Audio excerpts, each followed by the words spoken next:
Madhapur state art గ్యాలరీలో rhythm of colours solo paintings exhibition షురు అయింది. State art society president Ramana Reddy painting exhibition ను మొదలుపెట్టారు. కన్నడ కల్చర్ డిపార్ట్మెంట్ బెంగళూరు ఆధ్వర్యంలో 3 రోజుల పాటు ఈ ఎగ్జిబిషన్ నడవనుంది. ఈ ఎగ్జిబిషన్ లో 40 వాటర్ పెయింటింగ్స్ ప్రదర్శిస్తున్నారు. ఈ కర్ణాటకకి తెలుగు రాష్ట్రాలకి ఒక అవినాభావమైనటువంటి సంబంధం ఉంది. డెక్కన్ ప్లేట్లో భాగంగా కూడా మన హైదరాబాద్ యొక్క సంస్కృతి కూడా కర్ణాటకలో చాలా స్ప్రెడ్ అయి ఉంది. సో ఇది మన హైదరాబాద్కు ఉన్నటువంటి ఒక గొప్పతనం, ఒక గౌరవము.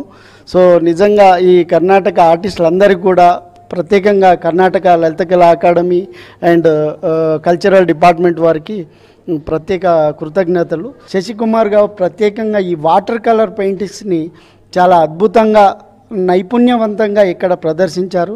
సో ఒక్కొక్క పెయింటింగ్ చూస్తుంటే అది నిజంగా ఫోటోగ్రఫియా అనేంతటి ఒక అద్భుతమైనటువంటి ఎక్స్ప్రెషన్ అక్కడ ఉంది.